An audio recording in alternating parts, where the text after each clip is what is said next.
वे ऐसी परीक्षा और फंदे और बहुत सी व्यर्थ और हानिकारक लालसाओं में फंसते हैं। हाँ, पहला तिमुथियुस की किताब उसका 6वां अध्याय और उसके 9 वचन को अपन पढ़ रहे हैं। ठीक है, वहां पर ऐसा लिखा है, पर जो धनी होना चाहते हैं। तो ये कौन लोग हैं जिसके बारे में धनी होने के लिए बोला जा रहा है?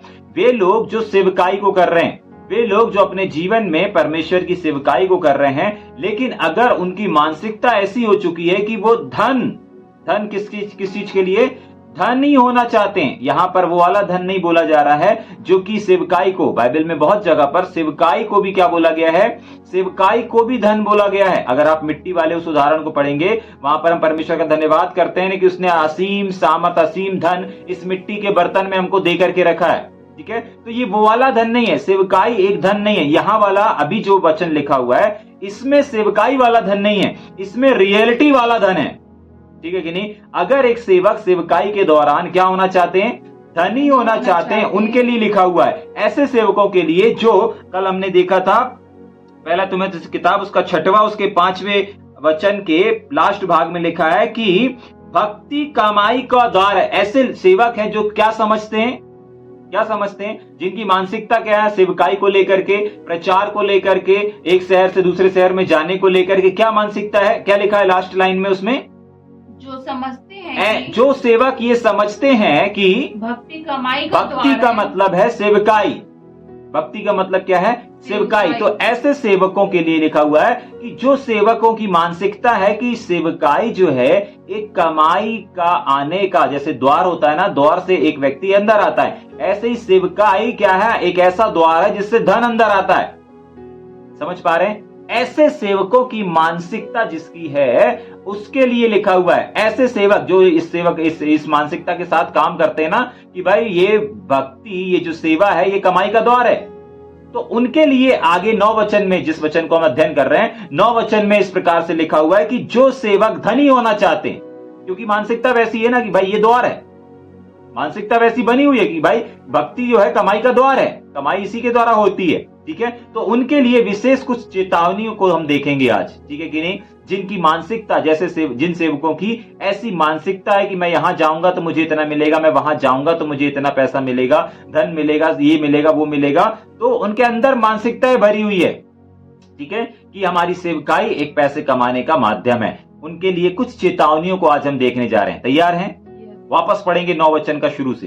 पर हाँ, जो धनी होना चाहते हैं, पर ऐसे सेवक जो धनी होना चाहते हैं, सेवकाई करते करते उनकी मानसिकता ऐसी बन गई कि भक्ति कमाई का द्वार है, उनके लिए हाँ, वे ऐसी परीक्षा, नंबर 1, आने वाले टाइम में जिनकी मानसिकता ऐसी है, वे लोग क्या हो जाते हैं? परीक्षाओं में पढ़ते हैं। याद रखिए, जो सेवक धन के लिए सेवकाई करता है तो सबसे पहली उसके जीवन में जो आएगा वो क्या आएगी?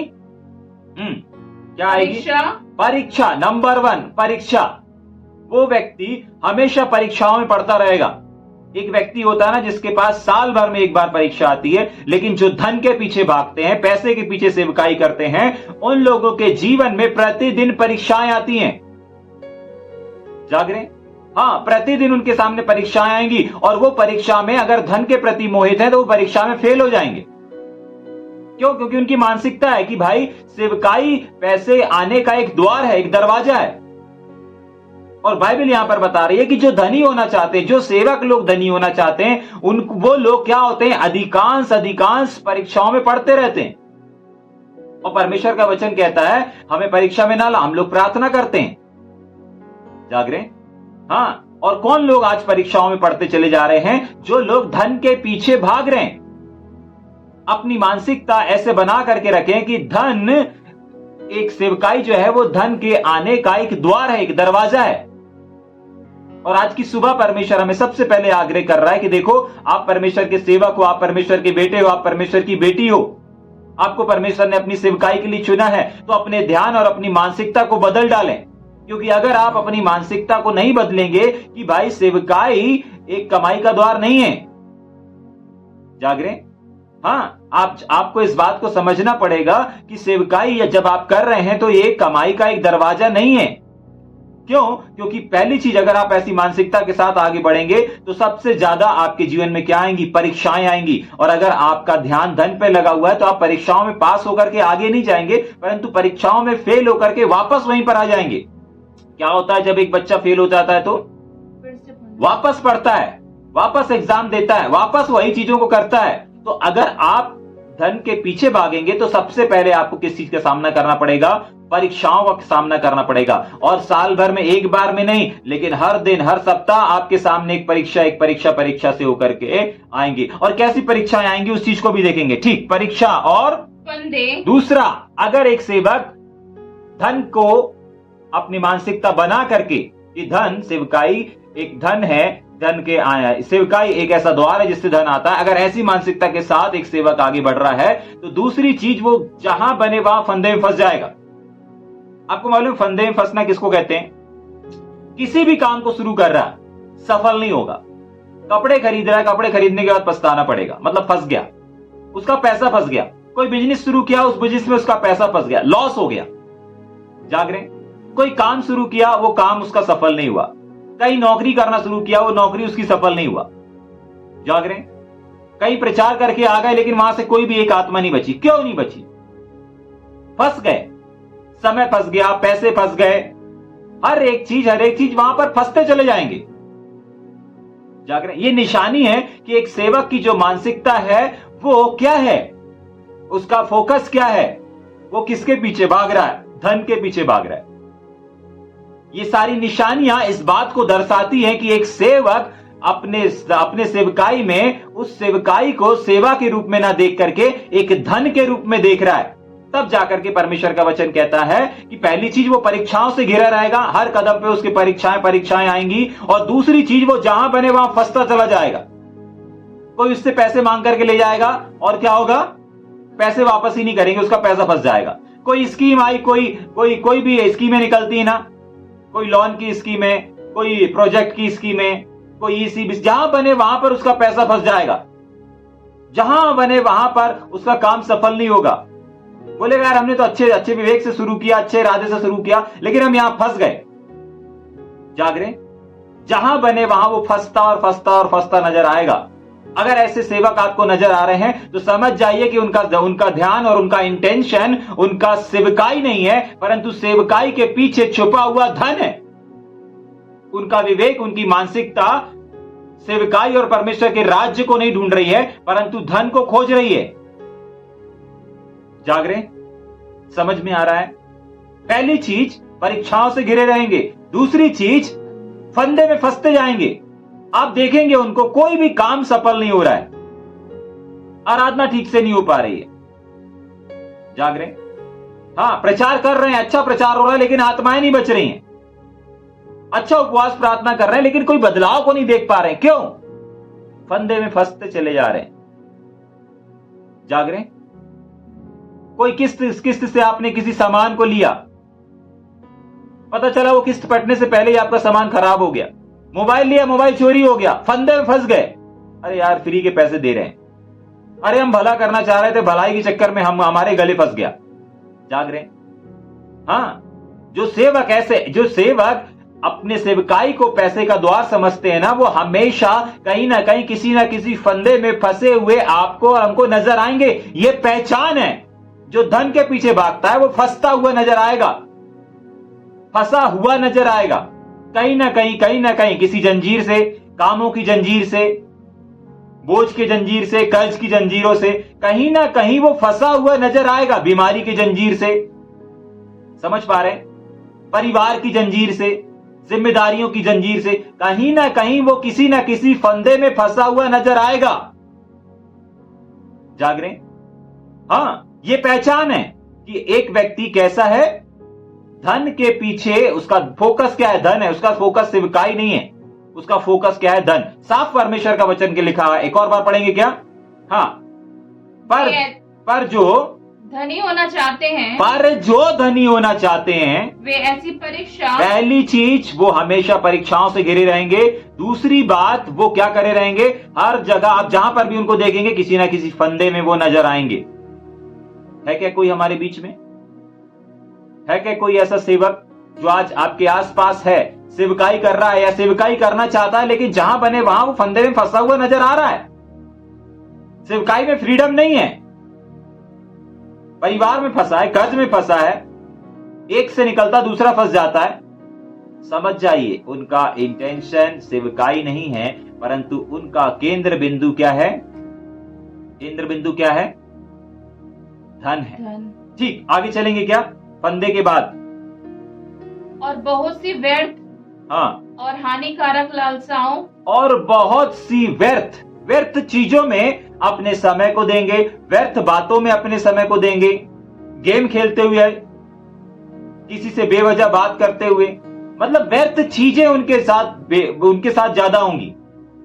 ठीक है कि नहीं? जैसे हम कोई भी काम को करते हैं, किसी भी चीज को करते हैं, तो उसके पीछे कुछ ना कुछ रहस्य छुपा हुआ रहता है, कुछ ना कुछ कारण छुपा हुआ रहता है। ठीक है? जो परमेश्वर के पीछे चलते हैं ना, वो अगर किसी से मजाक से भी किसी चीज को बोलेंगे, वो उसके लिए प्रॉफिटेबली हो जाता है, वो उसके लिए भविष्यसूचक हो जाता है। लेकिन जो सेवक धन के पीछे रहते हैं ना, वो व्यर्थ की चीजों, व्यर्थ में कुछ भी बोल दिया, व्यर्थ में किसी भी बात को कर दिया। समझ में आ रहा है? उनके साथ कुछ भी किसी कारणवश नहीं हो रहा होगा, सब बेकार में हो रहा होगा। कहीं जाना बेकार, व्यर्थ, जो शब्द यहां पर लिखा, व्यर्थ का मतलब बेकार। समझ में आ रहा है? कुछ भी उनके साथ घटित होगा तो वो किसी कारण या किसी वजह से नहीं होगा, व्यर्थ में हो जाएगा। वो किसी काम को करेंगे, व्यर्थ में करेंगे। अगर किसी को दान दशमांश दे भी दिया तो भी वो क्या हो जाएगा? व्यर्थ हो जाएगा। क्यों? क्योंकि उनका फोकस जो है वो सेवकाई नहीं है, उनका जो फोकस है, उनका जो केंद्र बिंदु है, वो क्या है? धन है। वो इस मानसिकता से सेवा नहीं कर रहे हैं कि सेवकाई ही धन है, वो इस मानसिकता के साथ सेवकाई कर रहे हैं कि ये जो सेवकाई है ये धन के आने का एक माध्यम है। समझ में आ रहा है या ऊपर से जा रहा है? इस बात को आज की सुबह परमेश्वर हमें समझाना चाहता है। पहली चीज, जो धन के पीछे रहते हैं वो क्या करेंगे? परीक्षा से घिरे रहेंगे। दूसरा, वो फंदे में फंसे हुए नजर आएंगे। तीसरा, वो व्यर्थ ही सारी चीजों को करते रहेंगे। जागरे, उपवास प्रार्थना कर रहे हैं, कोई बदलाव नहीं आ रहा, व्यर्थ जा रहा। सोचिए, आपने किसी से बात किया, आपने किसी से समय लिया, आपको उसने समय दिया, और समय देने के बाद आपका काम ही नहीं हुआ। आप किसी से मिलने गए यहां से दूर, और आपका मिलना, वो आप सड़ा दुकान बंद करके चला गया। जाग रहे? आप किसी चीज को खरीदने गए बाजार मार्केट में, जैसे ही आप पहुंचे वहां पर उसने दुकान बंद कर दिया। कहीं सेल लगा हुआ है, आप उस सेल को बैनर देख करके घर से निकले, यहां वहां गए, अपने 4 दोस्तों को भी लेकर गए। जैसे ही आप वहां पर उस शोरूम में पहुंचे, सेल वाले ने बोल दिया भैया वो माल खत्म हो गया। मतलब उनका कार्य और उनका परिश्रम व्यर्थ ही नजर आएगा, उनकी दौड़ व्यर्थ ही नजर आएगी, उनका भागना व्यर्थ ही नजर आएगा। ऐसे ही उनका सेवकाई भी व्यर्थ नजर आएगा। जाग रहे? समझ पा रहे हैं? ये पहचान है कि एक व्यक्ति का जो विवेक है, एक व्यक्ति का जो विचार है, उसका सोच है, वो सेवकाई के पीछे नहीं है, सेवकाई फोकस नहीं है, परंतु सेवकाई क्या है? धन के आने का वो वाट जो रहा है। मैं ये सेवा करूंगा तो मुझे धन मिलेगा, पैसा मिलेगा। मैं कह रहा हूं इसलिए नहीं, परमेश्वर का वचन यहां पर कह रहा है। जाग रहे? समझ में आ रहा है? ठीक, आगे चलेंगे। और क्या लिखा हुआ है? और हानिकारक लालसाएं, मतलब जिस चीज की वो चाह करेंगे ना, वो हानि में बदल जाएगी। बहुत बार अपन करते हैं ना, किसी चीज को पसंद कर लेते हैं, अरे उसको अपन एक दिन खरीदेंगे, लालसा करते हैं अपन किसी चीज को लेने की, किसी चीज को पाने की। करते कि नहीं करते? हो सकता है आपको कार खरीदना हो सकता है आपको बाइक खरीदने की लालसा हो सकता है आपको बड़े शिखर पर पहुंचने की लालसा हो। हम सबके अंदर लालसाएं होती हैं, लेकिन यहां पर लिखा हुआ है कि और हानिकारक लालसाओं में। कौन से वाली लालसाओं में? हानिकारक लालसाओं में। मतलब हर एक चीज में, जिस चीज में उनसे लालसा होती वो हानि में बदल जाएगी। समझ पा रहे हैं? जाग रहे हैं? क्या लिखा हुआ है? वापस पढ़ेंगे क्या? हानिकारक लालसाओं में फंस जाते हैं। अब देखिए, अगर आपको हानि नजर आ रही तो आप तो उसकी लालसा करेंगे ही नहीं, लेकिन आपकी लालसा हानिकारक में बदल जाएगी। जाग रहे? अगर आपको दिख रहा है कि सामने गड्ढा है, आप उस गड्ढे में जाएंगे क्या? नहीं जाएंगे। लेकिन आपको गड्ढा नहीं दिख रहा है तो आप सीधे सीधे आगे बढ़ते जाएंगे। मतलब आप लालसा कर रहे हैं, जो आप चाह रहे हैं, वो लालसा क्या होगा? हानिकारक में बदल जाएगा। आपने अच्छा सोचा होगा, आपने अच्छी लालसा किया होगा, लेकिन वो अच्छी लालसा भी हानिकारक में बदल जाएगी। किस व्यक्ति की? किस सेवक की? जो सेवक अपने सेवकाई को धन का आने का एक द्वार समझ रहा है, तभी के लिए परमेश्वर का वचन कहता है, जाग रहे? पहला, परीक्षाओं से घिरे रहेंगे। दूसरा, फंदे में फंसे हुए नजर आएंगे। तीसरा क्या है? हर एक कार्य में वो व्यर्थ ही करते रहेंगे। चौथा क्या है? हानिकारक। वो जो लालसा, अब देखिए, कोई भी बुरी लालसा नहीं करता। कोई जानबूझ के बुरी लालसा करेगा क्या? मुझे नरक मिल जाए, मेरा टायर पंचर हो जाए, मेरा ये खराब हो जाए, मेरा ये नुकसान, ऐसी लालसा करता है कोई? नहीं। परंतु अच्छी लालसा करता है। लेकिन अच्छी लालसा हानिकारक लालसा में बदल जाएगी। किस व्यक्ति की? जो अपनी मानसिकता में सेवकाई को कर रहा है, लेकिन कैसे विवेक से कर रहा है? अच्छे विवेक से नहीं कर रहा है, परंतु धन के चाह के विवेक से कर रहा है। समझ पा रहे हैं? समझ में आ रहा है? कोई भी व्यक्ति, चाहे वो अच्छा इंसान हो चाहे बुरा इंसान हो, वो अपने लिए बुरी लालसा नहीं करता, हानिकारक लालसा नहीं करता। लेकिन उसकी लालसा हानिकारक में कब बदल जाएगी? जब एक सेवक अपनी सेवकाई को छोड़ करके सेवकाई को धन आने का एक माध्यम समझेगा। जाग रहे हैं? समझ में आ रहा है? ठीक, आगे चलेंगे क्या जल्दी से? जो मनुष्यों को बिगाड़ देती है। हाँ, पांचवी चीज, सबसे इंपॉर्टेंट चीज, अगर एक व्यक्ति, अगर एक सेवक धन की सेवा कर रहा है, धन को द्वार समझ रहा है, तो उसका जीवन क्या हो जाएगा? वहां मनुष्य लिखा है, लेकिन मनुष्य नहीं, वहां पर सेवक पढ़ना है हमको। क्या पढ़ना है? वो सेवकों को क्या कर देती है? बिगाड़ देती है। जरा सोचिए, एक व्यक्ति असफल हो रहा है, हर काम व्यर्थ कर रहा है, जहां बने वहां फंदे में फंसता जा रहा है, जब देखो तब उसके जीवन में परीक्षाएं आती जा रही हैं, तो वो उसका जीवन कैसा होगा? उसका जीवन ग्रेस से भरा नहीं रहेगा। उस व्यक्ति का जीवन कैसा होगा? बाइबल बताती है, धन का ये जो धन के पीछे जो भाग रहे ना, इन लोगों का जीवन आने वाले टाइम में बिगड़ जाएगा।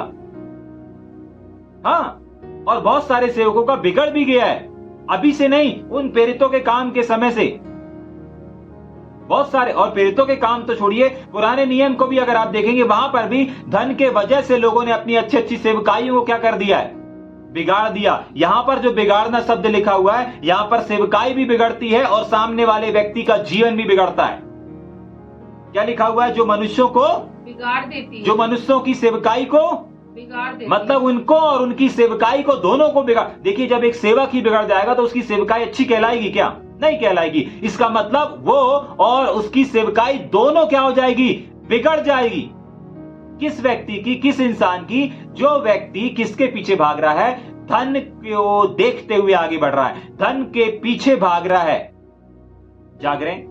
सेवकाई को एक धन आने का एक माध्यम समझ रहा है, लेकिन बाइबल बताती है कि सेवकाई धन आने का एक माध्यम नहीं है, परंतु सेवकाई ही एक धन है। जाग रहे? ठीक, आगे चलेंगे कि जल्दी से? हाँ, बिगाड़ देती है आगे, और विनाश के समुद्र में डुबा देती है। छठवीं चीज, विनाश का। आपको मालूम है विनाश का मतलब क्या होता है? उसका समापन। जरा सोच करके देखें, आपका थोड़ा सा लालच, आपका थोड़ा सा धन के प्रति प्रेम, आपका विवेक, जैसे पुराने नियम में परमेश्वर ने गंदे विवेक के बदले में पुराने नियम के लोगों को नाश कर दिया था ना। आप सबको मालूम है, उत्पत्ति की किताब 6वां अध्याय उसके पहले वचन से अगर आप पढ़ेंगे, 4-5वें वचन में साफ लिखा हुआ, उनके मन में जो कुछ उत्पन्न होता है विचार, और इस वजह से परमेश्वर ने क्या किया था? पृथ्वी को नाश कर दिया था। जाग रहे? इतना इंपॉर्टेंट है और इतना महत्वपूर्ण है विचार। क्या लिखा है यहां पर? वापस पढ़ेंगे। हाँ, विनाश के समुद्र में डुबा देती। आपको मालूम है ये विनाश का समुद्र कैसा है? बहुत सारे समुद्र देखे होंगे ना, बहुत सारे समुद्र के बारे में आपने अध्ययन किया होगा। बहुत सारे समुद्र को, 7 समुद्र वाले पानी को भी देखा होगा, है ना। एक समुद्र वाले को भी आपने देखा होगा। देखा है कि नहीं देखा? देखा होगा, ठीक है। लेकिन यहां पर जो विनाश का समुद्र है, ये पता है किस चीज को दर्शाता है? जाग रहे?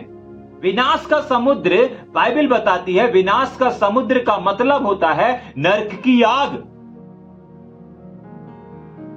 अंधकार। और वो जो लिखा है ना, विनाश मतलब समापन। किस वजह से समापन हो रहा है एक सेवक का? धन की वजह से। किस वजह से एक सेवक नरक की आग में जा रहा है, समुद्र में जा रहा है, डूब रहा है? कौन से वाले? पानी वाले समुद्र में नहीं, हाँ, लाल पीले नीले वाले समुद्र में नहीं, परंतु नरक में डूब रहा है, आग के समुद्र में। विनाश का समुद्र क्या है? बाइबल बताती है विनाश का समुद्र आग का कुंड है। जाग रहे हैं? समझ में आ रहा है? तो एक सेवक की सेवकाई को कैसे नाश हो जाती है? अगर वो सेवक सेवकाई को धन आने का एक द्वार समझ रहा है। जाग रहे हैं? तो कितनी चीज देखी अपन ने? छठवीं चीज को, छठवीं बात को हमने देखा, विनाश का समुद्र। तो विनाश का समुद्र किसको बोला गया है? नरक की आग को बोला गया है, नरक की ज्वाला को बोला गया है बाइबल के अंदर। जाग रहे हैं? और परमेश्वर का वचन इसलिए आया है ताकि आज आपकी मानसिकता खत्म करे। जाग रहे हैं? आपकी मानसिकता हटे कि परमेश्वर ने जो आपको सेवकाई दिया है वो सेवकाई एक धन के आने का माध्यम है। नहीं, सेवकाई ही धन है। इस बात को आज आप और हम समझ सकें। ठीक, उसके आगे पढ़ेंगे जल्दी से। समुद्र में डुबा देती है उसके आगे। क्योंकि रुपए का लोभ, ध्यान से सुनिए, क्योंकि ये धन, ये जो पैसा है, इसका लालच, लोभ, लोभ मतलब लालच, सब प्रकार की बुराइयों की जड़ है। सब प्रकार की जड़ है। जड़ का मतलब पता है क्या होता है? जड़ का मतलब होता है शुरुआत। जड़ का मतलब होता है मजबूती। जड़ से ही एक पेड़ खड़ा रहता है, जड़ ही शुरू में फैलती है। जाग रहे? जब भी आप किसी बीज को बोएंगे तो बीज फैलने नहीं लगता, पहले उसकी जड़ है जो अपना पकड़ बनाती है मिट्टी में। जाग रहे? जो लोग पेड़ लगाते होंगे या जिन लोगों ने पेड़ को लगते हुए देखा होगा, और या तो पेड़ को उखाड़ा होगा, ठीक है, पेड़ को उखाड़ा होगा तो वहां पर उनने जब उखाड़ने के बाद जब ऊपर देखा होगा तो उस पेड़ की बहुत सारी जड़ें नजर आ रही होंगी। तो वो जड़ें पता है कब बढ़ती हैं? पहले जब आप बीज को डालते हैं तो बीज मरता है, और मरने के बाद पहले वो जड़ पकड़ता है, और जड़ पकड़ने के बाद वो अंकुर फूट निकालता है। कोई भी पौधे को देख लीजिएगा। जाग रहे हैं? तो इसकी शुरुआत जो हो रही है उसको बोला गया है धन। विनाश की शुरुआत, धन की शुरुआत, विनाश की शुरुआत, परीक्षाओं की शुरुआत, फंदे की शुरुआत, बुरी लालसाओं, हानिकारक लालसाओं की शुरुआत। जाग रहे हैं? समझ में आ रहा है? इन सब की शुरुआत को क्या बोला गया है? वापस पढ़ेंगे। क्योंकि हाँ, रुपए का लोभ, रुपए का, धन का लोभ, धन का लालच, सब प्रकार की बुराई की जड़ है। बुराई की जड़ है। जो ऊपर जो अपन ने बुराई देखी ना, परीक्षा पढ़ना एक बुराई है, फंदे में फंस जाना एक बुरी चीज है, और क्या देखा था अपन ने? व्यर्थ चीजें होना हमारे ये भी तो एक बुराई है। हानिकारक लालसा में बदल जाना, अच्छी लालसा हानिकारक लालसा, ये भी तो बुराई है। ठीक है कि नहीं? और क्या हमने देखा? मनुष्य को बिगाड़ने वाला, एक मनुष्य बिगड़ रहा है, ये भी तो बुरी चीज है। ठीक है? और हमने क्या देखा? विनाश का समुद्र देखा, तो ये विनाश का समुद्र, ये भी तो बुरी चीज है। तो बाइबल बताती है 10वें वचन में, क्योंकि ये जो रुपए का, धन का लालच है ना, ये सारी बुराइयों की क्या है? जड़ है। जड़ का मतलब होता है इसी से शुरुआत हो रही है। आज अगर कोई व्यक्ति परीक्षा में फंस गया है, अगर आज कोई सेवक परीक्षाओं में पड़ गया है, तो याद रखिएगा कि उसको बाइबल, परमेश्वर का वचन बताता है, अगर कोई सेवक ऐसी सिचुएशन में फंस गया है या पड़ गया है तो उसकी शुरुआत धन से ही हुई, उसका कारण धन ही है। आज आप देखिए ना, छोटे छोटे अमाउंट के लिए, छोटे छोटे पैसों के लिए लोग लड़ रहे हैं, मर रहे हैं। थोड़े से गोल्ड के लिए, थोड़े से जमीन के लिए, थोड़ी सी प्रॉपर्टी के लिए एक दूसरे का मर्डर कर रहे हैं, एक दूसरे का खून कर रहे हैं। हम लोग जब जेल सेवकाई में जाते हैं तो बहुत सारे ऐसे बंदी भाइयों से मिलते हैं। अधिकांश, भैया 2000 रुपए के लिए लड़ाई हो गई थी, 1000 रुपए के लिए लड़ाई हो गया था, भैया भाई भाई हैं, थोड़ी सी जमीन के पीछे हो गया, भैया जब बंटवारा हुआ तो मम्मी ने उसको ज्यादा गोल्ड दे दिया, मेरे को 1 तोला कम दिया था। अरे क्या हो गया 1 तोला कम दे दिया तो? भैया लड़ाई शुरू हो गई, इसलिए आज जेल में बैठे। समझ पा रहे हैं? हर बुराई की जड़ कहीं ना कहीं धन से जुड़ी हुई है, पैसों से जुड़ी हुई है। तभी के लिए बाइबल बताती है जो धन का लालच है ना, लोभ है ना, ये क्या करता है? बुराई का निर्माण करता है, बुराई को जन्म देता है। साफ लिखा हुआ है, बुराई की जो जड़ है वो धन है, बुराई की जो जड़ है वो पैसा है। समझ पा रहे हैं? समझ में आ रहा है? आज शुरुआत आपकी कैसी भी हुई हो, आज नजर कुछ भी आ रहा हो, आप उसको मत देखो, लेकिन उसकी जड़ देखो। उसकी जब जड़ में आप जाओगे ना, उस बात की, उस केस की, तो वो पैसा ही निकल करके आएगा। अगर आपसे कोई गलत चीज हो गई ना, बुरा काम हो गया ना, किसी को आपने मार दिया, कोई भी चीज ऐसी क्यों ना हो गई हो, लड़ाई झगड़ा वैर, कहीं ना कहीं उसका संबंध किस चीज से आएगा? धन से आएगा, भले आपको नजर ना आए। समझ में आ रहा है या ऊपर से जा रहा है? ठीक, आगे पढ़ेंगे क्या? क्योंकि रुपए का लोभ सब प्रकार की बुराई का जड़ है। सब प्रकार की बुराइयों की क्या है? जड़ है। हाँ, आगे। जिसे प्राप्त करने का ध्यान से प्रयत्न सुनिए, करते जिसको पाने की कोशिश करते हुए बहुत सारे सेवक क्या हो गए हैं? बहुत सारे सेवकों ने विश्वास से भटक कर, विश्वास से मतलब सेवकाई से भटक करके, सेवकाई को किनारे रख करके, सेवकाई से मुकर करके क्या कर लिया है? अपने आप को और अपनी सेवकाई को नाना प्रकार के दुखों से, हाँ, अभी तो कुछ गिने अपन ने, अभी तो अपन ने कुछ गिना है ना, 5 6 7 पॉइंट अपन ने गिना, लेकिन आगे जाकर के परमेश्वर का वचन कह रहा है कि बहुत सारे ऐसे सेवक हैं जिन्होंने इसी प्रकार से इस फंदे में फंस करके क्या कर लिया है? हाँ, क्या कर लिया है? जिसे प्राप्त करने का प्रयत्न करते हुए बहुत सारे सेवकों ने विश्वास से भटक करके, सेवकाई से भटक करके, अपनी आत्मिकता से भटक करके क्या कर लिया है? पढ़ेंगे। नाना प्रकार के अपने आप को और अपनी सेवकाई को, अपने जीवन को क्या कर लिया? नाना प्रकार की दुखों से छलनी बना आपको लिया। पता है नाना प्रकार का मतलब क्या होता है? नाना प्रकार का मतलब वो चीज भी जो सोचा नहीं जाता, वो चीज भी जो हमारे चित्त में नहीं चढ़ती, वहां पर अपने आप को फंसा हुआ। आपको मालूम है बहुत सारे ऐसे केस, बहुत सारी ऐसी चीजें जो आपने चित्त में नहीं चढ़ी होगी, उनमें भी आप अपने आप को फंसता हुआ नजर आएंगे, देखेंगे। विशेष करके वे सेवक जो सेवक कमाई को, सेवकाई को एक धन का आने का माध्यम समझते हैं। जाग रहे हैं? समझ में आ रहा है? और बहुत सारे लोग इनका पीछा कर रहे हैं आज भी, और बाइबल यही बता रही है कि बहुत सारे लोग इसको पाने की कोशिश करके, मतलब इसका पीछा करते विश्वास को तो पीछे छोड़ दिया, सेवकाई तो पीछे छोड़ दिया। आज सेवा हो ना हो, आत्मा बचे अथवा ना बचे, धन बचना चाहिए। जाग रहे? हाँ, आज लोगों का इंटेंशन यही है। अधिकांश सेवक इस प्रकार से काम करते हैं, अधिकांश सेवक इस प्रकार से सेवकाई करते हैं। और आज की सुबह परमेश्वर इस बात को बता रहा है, आपके पास धन बचे अथवा ना बचे, आपके पास आत्माएं बचना जरूरी है। आपके सेवकाई में आपका लोग, आपके पास धन बढ़े अथवा ना बढ़े, लेकिन आपके लोग बढ़ने चाहिए। जाग रहे? आपके अकाउंट में पैसा रहे ना रहे, लेकिन आपके पास आत्माओं को जीतने के गिनती बहुतायत से होनी चाहिए। समझ में आ रहा है? हाँ या ऊपर से जा रहा है? इस बात को समझे। बहुत सारे ऐसे सेवक हैं, बहुत सारे ऐसे लोग हैं जिन्होंने इसका पीछा करके और ऐसे काम करके क्या कर लिया है? विश्वास से मुकर गए, भटक गए। और एक लाइन और लिखी उसमें, आगे पढ़ेंगे। भटक कर, आगे। विश्वास से भटक कर, हाँ, अपने आप को, हाँ, नाना प्रकार के दुखों से छलनी बना, क्या कर लिया है? छलनी कर लिया है। आज अगर किसी सेवक का आपको ऐसा जीवन दिख रहा है कि यार एक समय था ये शुरुआत अच्छी किया था, एक समय था जिन्होंने अपने जीवन को अच्छा शुरू किया था, लेकिन आज वो छलनी का मतलब समझते हैं? छलनी का मतलब समझते हैं, ठीक है कि नहीं? छलनी मतलब उसमें कोई भी चीज नहीं बची। जब एक व्यक्ति फायर करता है ना, फायर इतने गोली मारेगा एक गोले के अंदर, आपने देखा होगा निशाने लगाने वाले लोगों को, उसमें इतना छेद करते कि छलनी हो जाता है, फिर उसमें निशाना लगाने की जगह नहीं रहती। जाग रहे? तो छलनी का मतलब है अब सेवकाई की कोई गुंजाइश नहीं बची कि अब आप दोबारा उठ करके सेवकाई कर सको।